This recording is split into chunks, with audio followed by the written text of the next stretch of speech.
are, the Frick collection in New York. That's right, and 9 o'clock in the morning. precisely 9 o'clock in the morning, we're doing another one of our marathons. 1 hour with Vermeer's Officer and a Lady. We'll see if we can last an hour here.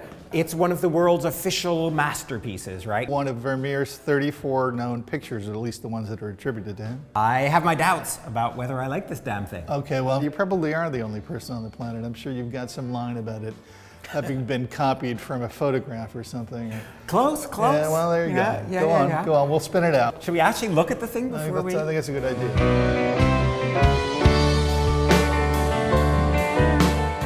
It's like a Jerry Seinfeld show.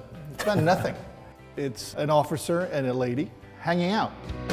I think it is important to say right at the outset that Vermeer was a very minor artist in his own day. There's a famous list of artists like that also include El Greco, frankly.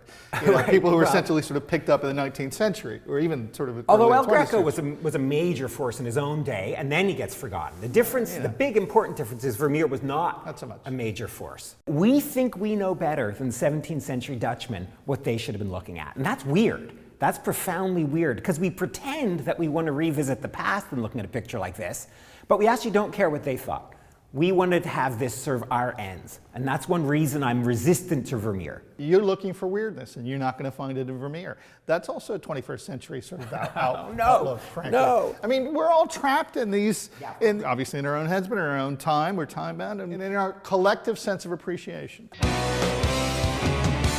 He gets to be popular, guess what? At exactly the moment that photography takes off. The coincidence of photography being discovered, being adored, and these pictures being discovered makes me think that there's a connection, that it's a photographic eye is what we're looking for. It's a collusion. You're going for the antitrust argument here. That's right. There's some kind of collusion and it's forcing it down our throats. Apple and Google have gotten together and basically made Vermeer said that we have to fucking like Vermeer, right? And it's Kodak, actually. It's Kodak that makes us love Vermeer.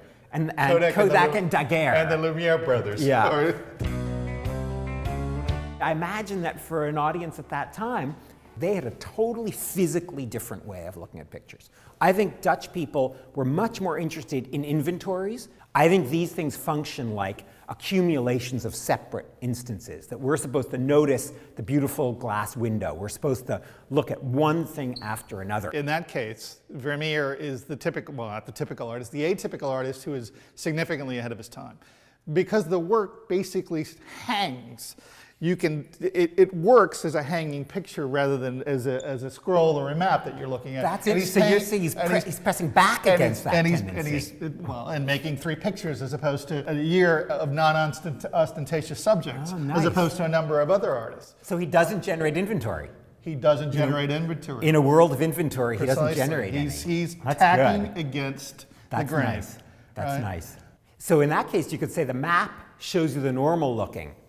It's flat, it's scanned one thing after another, and it's in opposition to what's happening in his picture. Because it is very different. Very good. I'm gonna pretend I said that. It's a guy and a girl picture. It's that great tension that's happening between them. And guess what? That's where the light hits. That's that great triangle. If you want to go sort of Freudian on me, that's a great vaginal triangle of tension. Everyone's going to say, yeah, Blake is just doing his usual thing, right? If everyone says X, he's going to say Y.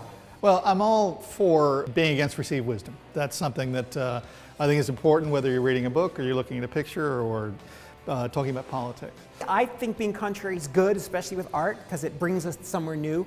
I do worry that with Vermeer, we're going for what's easiest for us, and I don't think that's ever good with art. But one thing you can't really do is basically sort of condemn a picture because you don't like the promoters or the friends. It's important to basically sort of come and experience the picture for yourself.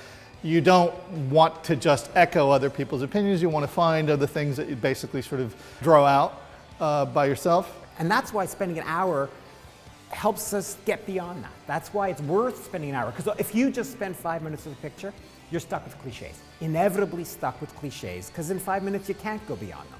That's why what we're doing today, I think, really matters.